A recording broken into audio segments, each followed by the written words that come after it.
राज, क्या कर रहे हो? आज कोई समाज सेवा नहीं, आज पत्नी की सेवा।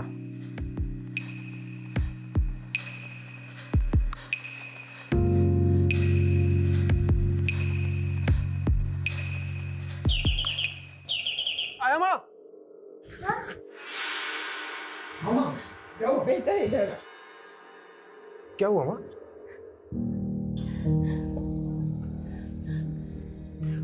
कोई बात नहीं माँ, आराम से, एक सेकंड। आप आराम से बैठिए, मैं चादर बदल देता हूँ।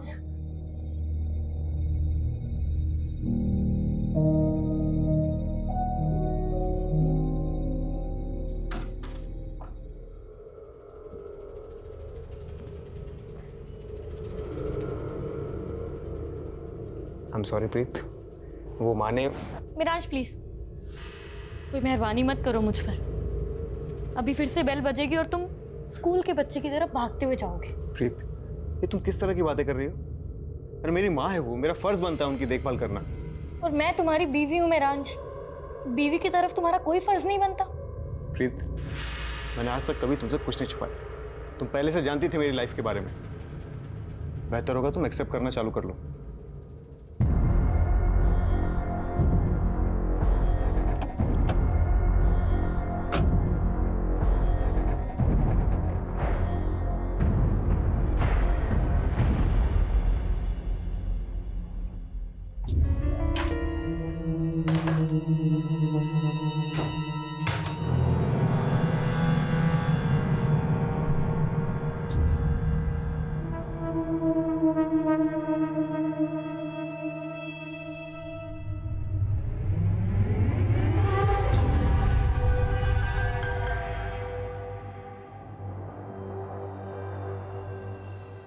बनी हमने शादी तो कर ली है, पर आगे क्या?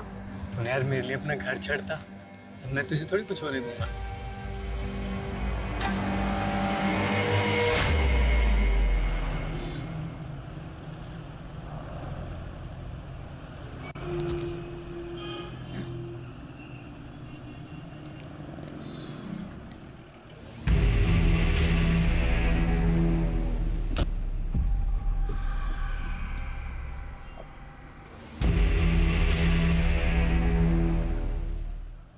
यही कार चोर है लक्खू।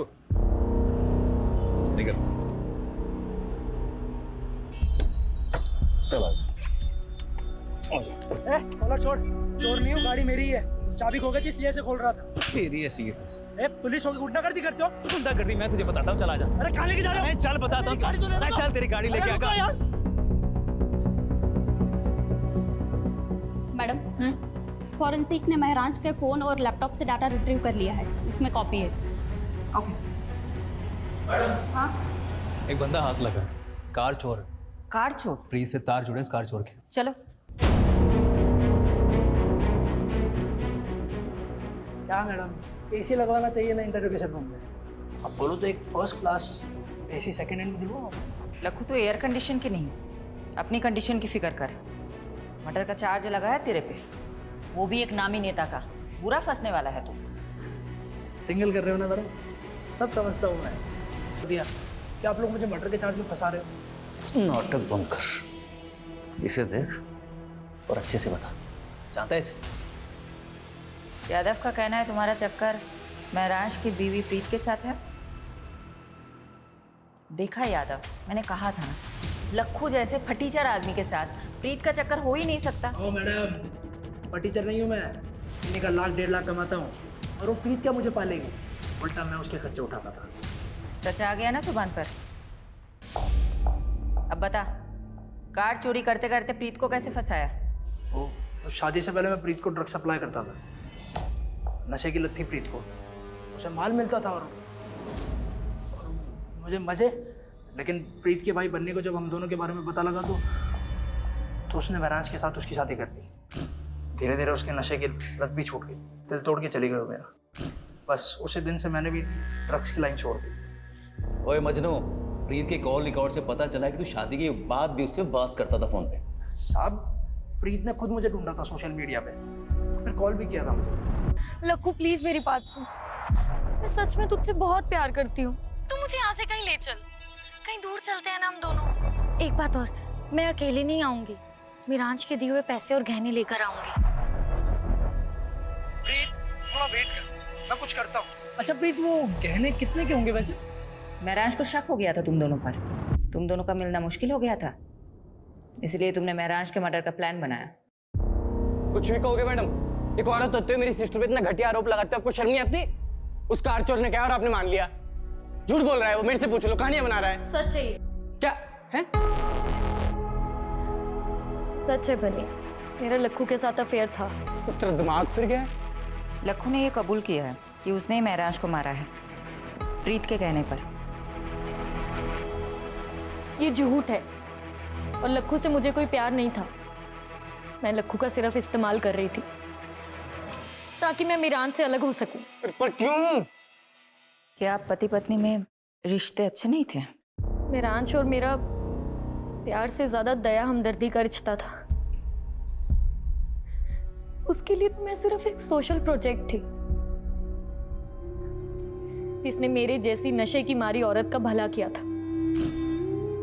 बनी, मुझे थैंक यू कहने की कोई जरूरत नहीं है। अरे मुझे तो इस बात की खुशी है कि मैं प्रीत से शादी कर रहा हूँ और एक ऐसी लड़की को नई जिंदगी दे रहा हूँ जो नशे की गिरफ्त में है। मिरांश द ग्रेट के लिए हम सब बेचारे थे। उसकी अपनी माँ, मैं, मेरा भाई, हम सब पर एहसान थे मिरांश के। बनी, तुम पर क्या एहसान था महराज का? मैडम जी सॉरी, इसका दिमाग फिर गया है। मैं ही बेरोजगार था, जिया जी ने तो मुझे मोबाइल स्टोर खुलवा के दिया था। मिरांश के दिल में सबके लिए प्यार से ज्यादा दया थी। वो ये भूल गया था कि रहम की जिंदगी एक वक्त के बाद घुटन बन जाती है, और उसी घुटन से बचने के लिए मैंने लक्खू की मदद ली थी। पर मैंने मिरांश को नहीं मरवाया। और जहां तक मैं लक्खू को जानती हूँ, वो भी ये सब नहीं कर सकता। प्याज की तरह पर्दे खुल रही है प्रीत। मुझे ऐसा लगता है कि ये प्रीत और बनी हमसे बहुत कुछ छुपा रहे हैं। मैडम ये प्रीत और बनी दोनों भाई बहन पंजाब में लुधियाना गिराने वाले। चलो लग जाते हैं प्याज के पर्दे खोलने में। देखते हैं किसके आंसू निकलते हैं, प्रीत के या बनी के।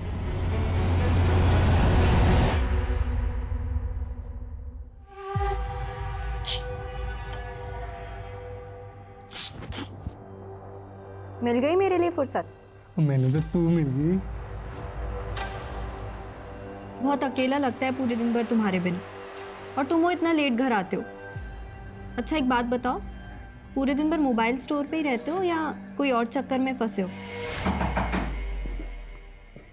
एक बार देखना तुम, इतनी फ्रेश हो लेता हूँ, फिर साथ में खाना खाएंगे, है ना?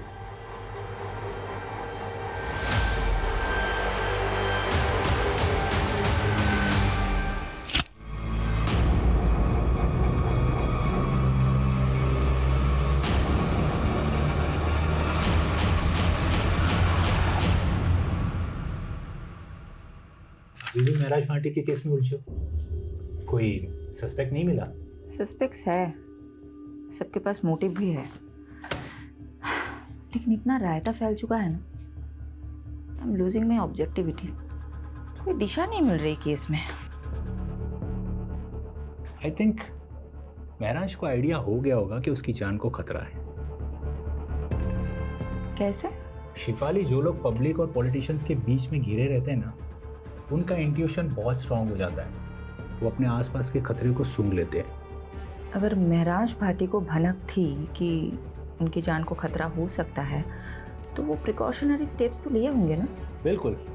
आमीन, अगर मैं महराज भाटी की जगह होता तो उस शख्स के खिलाफ सबसे पहले सबूत इकट्ठे कर रहा होता जिससे मुझे सबसे ज्यादा खतरा हो। मेक सेंस, लेकिन अगर बस। Good night and good luck to both of अस।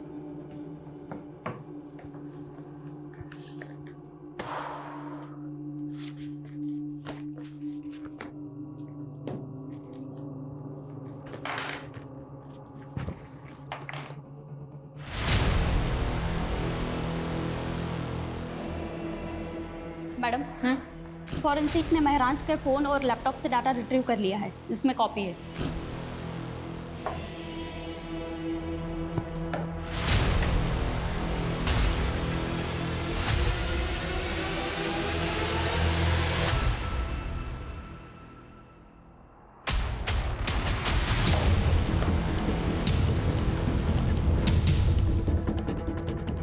पारुल, मैंने तुम्हें एक एड्रेस भेजा है। कल सुबह 9 बजे मुझे इसी एड्रेस पे मिलना। 9 AM शार्प।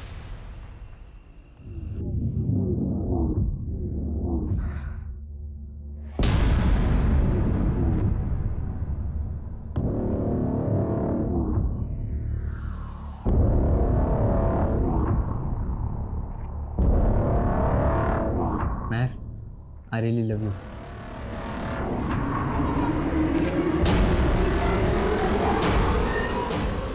एक मिनट, एक किस के 500 लूंगी और 2 किस के 800। क्या बात है यार, तेरा तो पूरा मेन्यू कार्ड रेडी है। और अगर तू 1000 देगा तो फिर मैं अपना टॉप भी निकाल दूंगी, और अगर 3000 तो फिर ये सारे कपड़े। हाँ,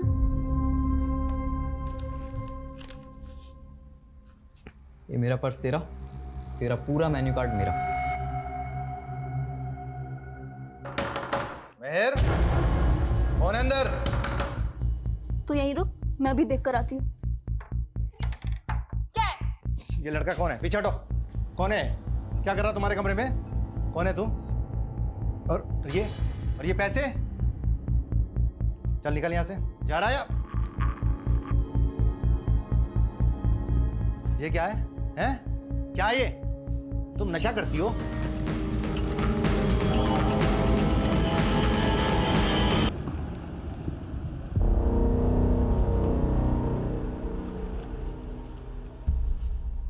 चार साल पहले आपकी बिल्डिंग के कंस्ट्रक्शन के दौरान एक इमारत गिर गई थी। 7 मजदूर मारे गए थे। तब महराज भाटी ने आपके खिलाफ PIL फाइल की थी और हाई कोर्ट ने फैसला सुनाया था आपके खिलाफ। मजदूरों के परिवारों को कॉम्पेंसेशन के तौर पे पैसे और प्लॉट देना पड़ा था। काका, अब यही होगा आपका ठिकाना और यही बनेगा आपका अपना घर। मैडम वो है ना, कोर्ट के काम मेरे वकील देखते हैं, मैं नहीं देखता हूँ। तो महराज को धमकी भी आपके वकील नहीं दी थी क्या? महराज भाटी, अपने काम से काम रखने का क्या लेगा तू? तो तू भी क्या याद रखेगा? मैं बोलता हूँ, माता जी के नाम पर गुड़गांव में एक आलीशान पेंट हाउस और 50 लाख कैश, और अगर इससे भी तेरा पेट नहीं भरा तो तेरे पेट में कूलियाँ भुनवा दूंगा। मुझसे तोलमोल करना आपके बस की बात नहीं मिस्टर दीपक झुंझुनवाला। बेहतर होगा कि आप उन गरीबों को मुआवजा दे दीजिए। ये आवाज आपकी है ना मिस्टर झुंझुनवाला? अब ये मत बोलिएगा कि किसी ने आपकी आवाज की नकल की है।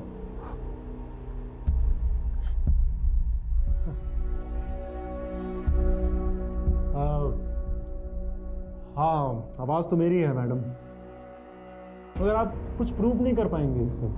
अब इतना कानून तो मैं भी जानता हूँ कि ये कोर्ट में audio recording as evidence admissible नहीं होती।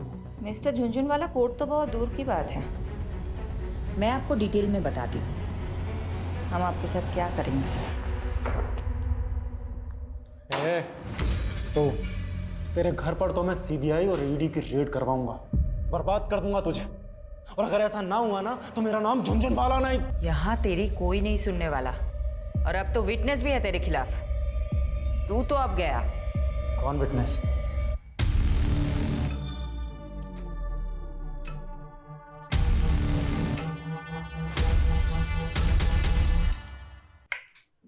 तुम अंधेरे में क्यों बैठे हो?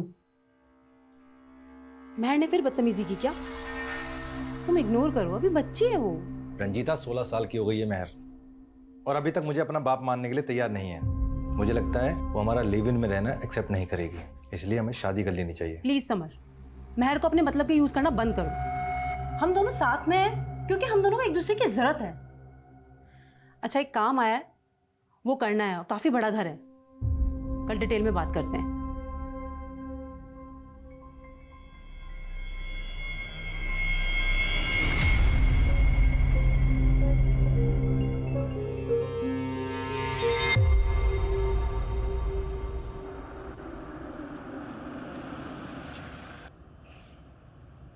यादव जी, प्रीत ड्रग एडिक्ट थी, लेकिन रिहैब के बाद उसकी हालत में काफ़ी सुधार था। ऑन रिकॉर्ड तो उसके खिलाफ और कोई केस है नहीं, लेकिन हाँ, प्रीत के भाई बनी के खिलाफ कुछ ही टाइम पहले एक केस फाइल हुआ था।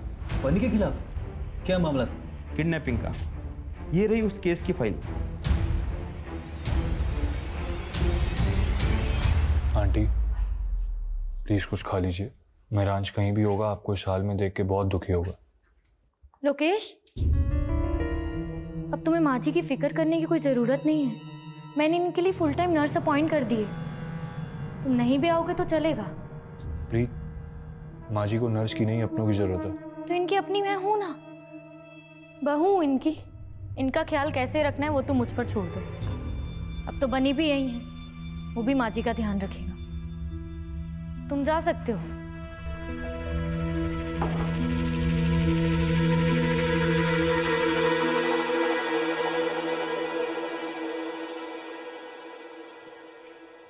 एक साल पहले लवलीन और बनी लुधियाना से भागकर दिल्ली आ गई। क्योंकि दिल्ली तो ऑब्वियस चॉइस होगी ना बनी के लिए। सोचा होगा कि दिल्ली में सेफ रहेंगे, और महरांश का तो काफी नाम भी था। राइट। लेकिन ऐसा हुआ नहीं। 6 महीने तो अच्छे से गुजरे, और फिर एक दिन अचानक लवलीन का भाई उसे घर आया और चाकू से वार करके उसकी हत्या कर दी।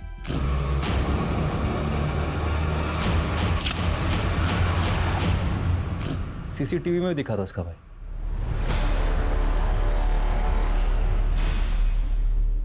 मैंने मारा है अपनी बहन लवलीन को। बहुत बड़ा पाप हो गया मुझसे, और इस पाप की सजा मैं खुद को दे रहा हूं, अपनी जान ले रहा हूं।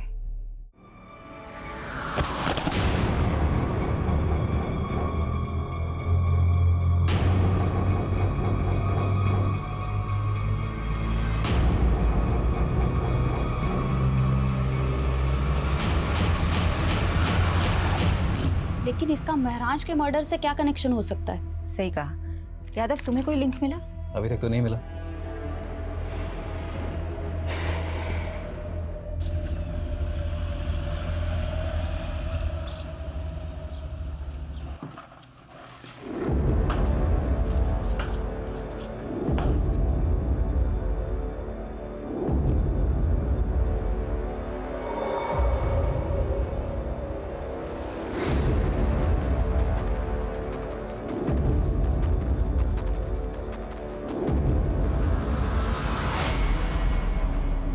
किससे मीटिंग चल रही थी?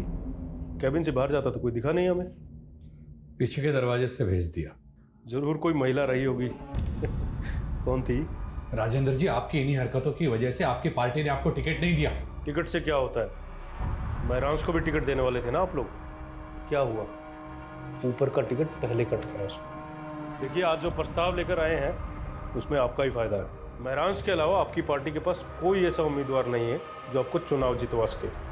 ये काम हम कर सकते हैं। अगर आपकी पार्टी हमें टिकट देती है तो जीत पक्का। थोड़ा वक्त दीजिए, सोच कर बताते हैं। सोच लो, जितना दिमाग नोचना है नोच लो। हमने भी काफी कुछ सोच रखा है। सूरज जी, गाड़ी यहीं रोक दीजिए, मैं यहीं से वॉक करके चली जाऊंगी। सोलंकी जी, आप भी घर चले जाइए, लेट हो गई। ठीक है मैम।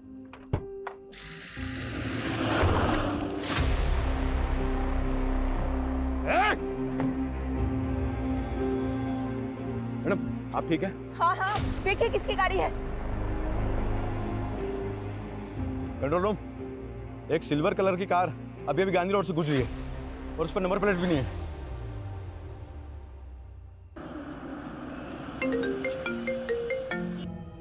तुम और वीडियो कॉल, क्या हो गया? तुम ठीक हो? कहाँ चोट आई है, दिखाओ मुझे। अच्छा, तो तुम्हें पता चल गया? मेरे भी सोर्सेज है, लेकिन बात मत बदलो तुम। उस गाड़ी का कुछ पता चला? पता नहीं चला, लेकिन चल जाएगा। राजेंद्र का क्रिमिनल रिकॉर्ड है। पॉलिटिक्स में आने से पहले हफ्ता वसूली करता था। पूरे चांसेस है कि ये हमला उसी ने करवाया होगा। शक राजेंद्र पे भी है और दीपक झुंझुनवाला पे भी। दीपक झुंझुनवाला ने तो मुझे खुलेआम धमकी दी है। मेरे कुलीग ने बताया कि झुंझुनवाले की लीगल टीम ने एक एंटीसिपेटरी बेल ले रखी है। सुनो ना, पारुल का फोन आ रहा है, मैं तुम्हें बाद में कॉल करती हूँ। Okay, bye bye. हाँ पारुल, बोलो। Madam ji, Winsure private limited में महरांश का एक्सीडेंटल इंश्योरेंस पॉलिसी था। मैंने मैनेजर को बोल दिया है कि फाइल निकलवाए, और यादव सर को भी अपडेट कर दिया है, वो वहाँ पहुँच रहे हैं। यस मैम, महरांश भाटी का एक्सीडेंटल इंश्योरेंस था हमारी कंपनी में, और करीब 6 महीने पहले उन्होंने एक एक्सीडेंटल क्लेम किया भी था, लेकिन हमने उसे रिजेक्ट कर दिया। किस बेसिस पर रिजेक्ट किया था? मैम, वो एक्सीडेंट था ही नहीं, महरांश भाटी पर हमला हुआ था, वो भी जानलेवा। क्लेम? पर मैंने तो कोई क्लेम नहीं किया। वो प्रीत जी ने किया है। वो एक्चुअली मैंने सोचा हॉस्पिटल के एक्सपेंसेस कवर हो जाएंगे ना, बस इसीलिए। सॉरी, लेकिन हमने वो रिजेक्ट कर दिया। ये कंपनी की पॉलिसी के खिलाफ है ना। मैनेजर साहब, आप प्लीज इस हमले के बारे में किसी से मत बताइएगा। मैं नहीं चाहता कि ये बात मीडिया तक पहुंचे और बात का बतंगड़ बने। यानी इसका मतलब महराज पे पहले भी हमला हुआ था। अजीब बात तो ये है, प्रीत, लोकेश या बनी ने हमें ये बात नहीं बताई। हो सकता है इन तीनों में से भी कोई शामिल हो। अब हम अपने तरीके से पता लगाते हैं। इंश्योरेंस क्लेम फाइल से उस डेट का पता करो और महराज का फोन उस डेट के आसपास किन किन लोकेशन में एक्टिव था उसका पता लगाओ।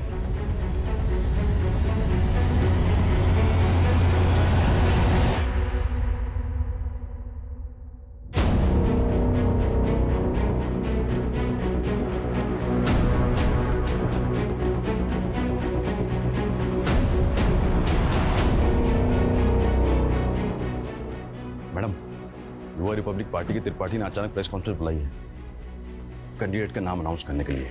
बहुत सोच विचारने के बाद सर्वसम्मति से हमारी पार्टी ने यह फैसला किया है कि महरांश भाटी की जगह इलेक्शन का टिकट उनकी पत्नी प्रीत भाटी को दिया जाएगा।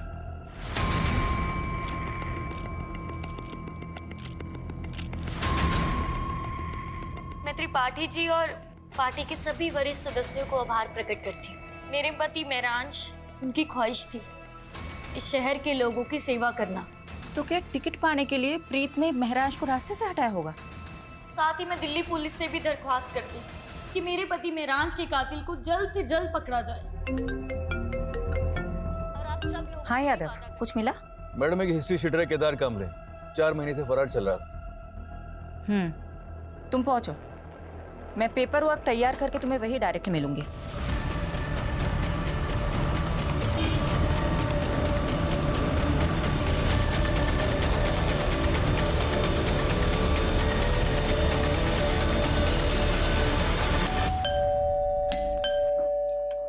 अरे ऐसे कैसे सर, पता चल वारंट रहा है? है हमारे पास, बेहतर होगा आप चुप रहें। सोलंकी, पूरा घर छान मारो। अरे मैडम पर चेक करो। अरुण, अरे सर, ऊपर कहाँ जा रहे हो आप? अबे चुप कर। अरे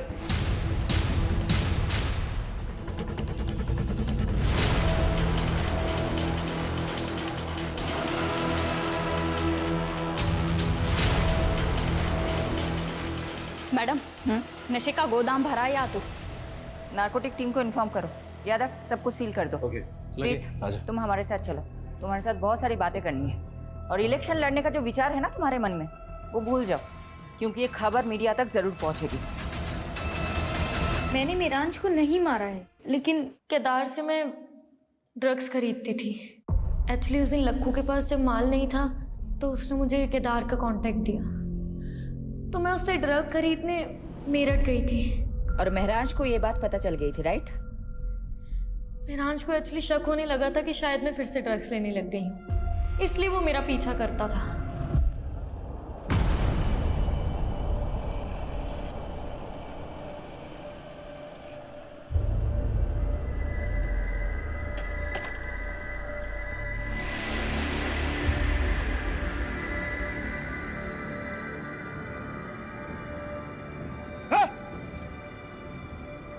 क्या हो रही? हाँ? क्या हो रही? अगर तुझे प्रीत को दोबारा ड्रग्स बेचा ना, मुझसे बुरा कोई नहीं होगा, समझा?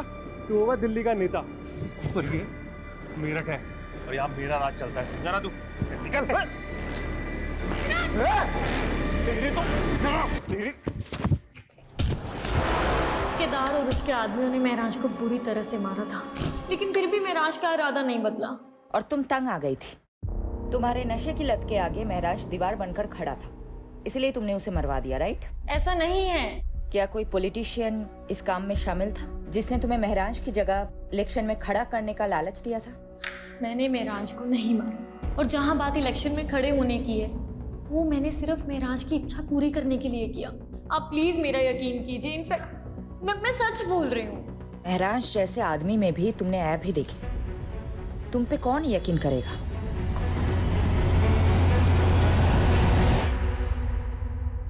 प्रीत, लक्खू, राजेंद्र, दीपक झुंझुनवाला, ड्रग पेडलर केदार और बनी, ये सब सस्पेक्ट्स के तौर पे हमारे सामने आए, लेकिन किसी के खिलाफ हमारे पास कोई कॉन्क्रीट सबूत ही नहीं है। मैडम, इन सब से हमने अपने तरीके से पूछताछ की, लेकिन अभी तक कुछ भी हाथ नहीं लगा। महराज के पिछले 2 साल के कॉल रिकॉर्ड्स भी चेक किए, लेकिन उससे भी कोई लीड नहीं मिला। सिचुएशन हमारे लिए बहुत फ्रस्ट्रेटिंग है। मैं पर्सनली बहुत गिल्ट फील करती हूँ कि मैं एक विक्टिम को इंसाफ नहीं दिला पा रही। एक माँ से उनका बेटा छीन गया, लेकिन हम कुछ कर ही नहीं पा रहे।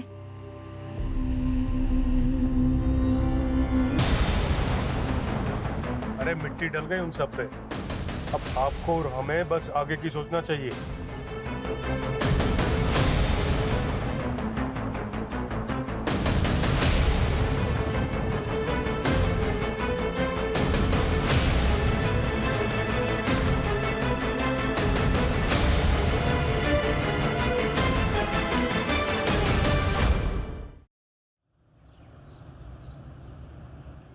ये तो हमारी बेटी की बदकिस्मती है जो इतनी छोटी सी उम्र में विधवा हो। वैसे भी अकेले जिंदगी काटना बहुत ही मुश्किल काम है। वैसे भी हमारी बेटी अभी तो यंग है, इसीलिए हमने इसकी दूसरी शादी का विचार किया और हम बहुत खुशकिस्मत हैं जो हमें इतना अच्छा लड़का मिला। मेरे भाई की भी पहली पत्नी शादी के 2 साल बाद ही गुजर गई, लेकिन मैं चाहती थी कि मेरे भाई का दोबारा घर बसे, इसलिए आज मैं बहुत खुश हूँ, और मेरी बेटी मेहर भी, कि मेरे भाई को इतनी अच्छी लड़की मिली। क्यों समर, सही कहा ना? इस बात पर एक ग्रुप सेल्फी तो बनती है। आ जाओ सब।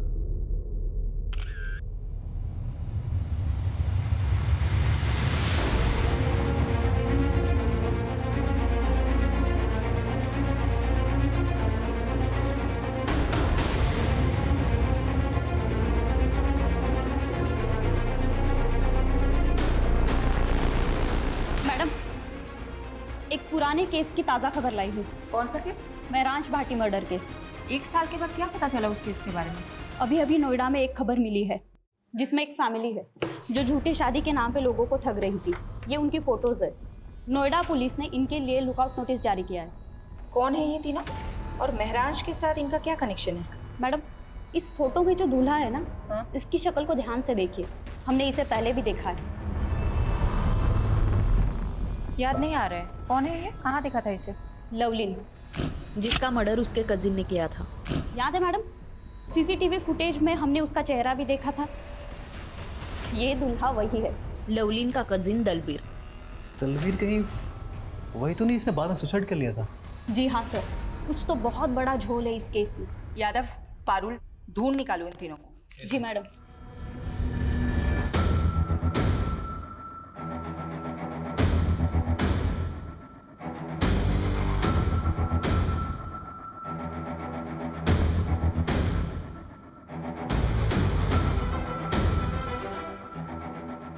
मैडम, उस औरत के बारे में पता चल गया।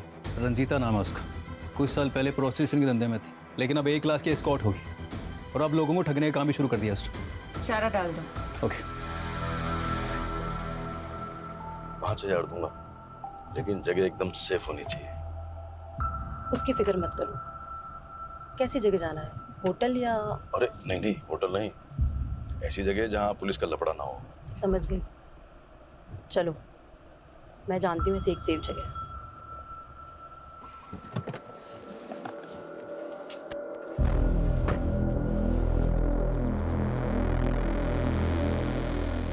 ये है मेरा घर, सबसे सेफ जगह। इससे सेफ एक जगह और है। कौन सी? जेल।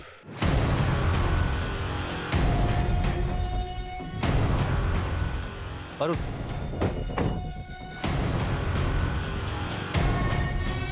सोलंकी, पूरा घर छान मारो, कहीं ना कहीं तो मिलेगा। ओह, तो यहाँ छुप के बैठा है तू। चल। मेरा असली नाम दलबीर है। लवलीन मेरे चाचा बलजीत की बेटी थी, जस्सी की सगी बहन। जब लवलीन बन्नी के साथ भाग गई तो मेरे चाचा टूट गए थे। मुझसे उनकी हालत ये देखी नहीं गई। क्या तुम्हारे चाचा ने तुमसे ऐसा करने को कहा था? कहा नहीं था, लेकिन मैं उनके जज्बात समझता था। इसीलिए मैंने लवलीन को मार दिया।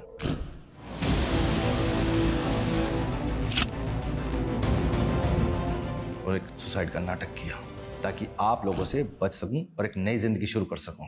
तुमने अपनी जगह जिस आदमी की लाश रखी थी वो कौन था? पता नहीं, कोई शराबी था, कदकाठी से मुझसे मिलता था, उसको अपने कपड़े पहनाए और ट्रक के आगे धक्का दे दिया।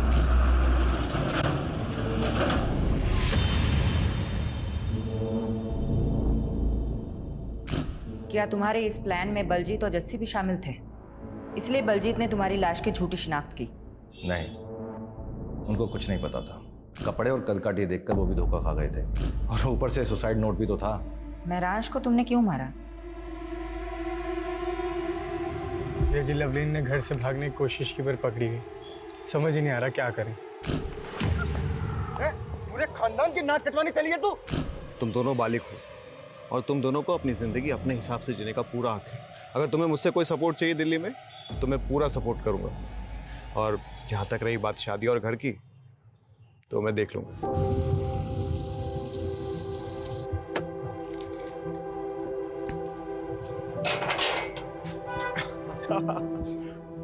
जीते रहो जीते रहो, मुबारक हो। अब आज से यह है तुम दोनों का नया घर। आओ, और किराए की बिल्कुल फिक्र मत करना। 3 महीने का एडवांस मैं पहले ही दे चुका हूँ। शुक्रिया महराज भैया, अगर आप नहीं होते तो हम दोनों कभी एक नहीं हो पाते। और तुम दोनों की शादी की अर्जी मैंने कोर्ट में ऑलरेडी डाल दी है, और जल्दी तुम दोनों हस्बैंड वाइफ बन जाओगे। लवलीन कभी अपने प्लान में कामयाब नहीं होती अगर वो महराज उन दोनों को सपोर्ट नहीं करता। मेरे चाचा को जो दुख पहुंचा, मेरे खानदान पर जो कालिक लगी, उसका जिम्मेदार महराज था।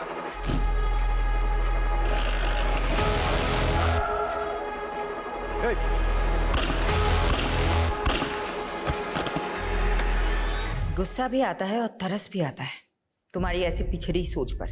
क्या गलत किया था तुम्हारी बहन ने? वो बालिग थी, उसे हक था अपनी मर्जी के लड़के के साथ शादी करने का। तुम होते कौन हो किसी की जिंदगी के फैसला करने वाले? और जिस चाचा के नाम पर तुमने ये जुर्म किया है ना,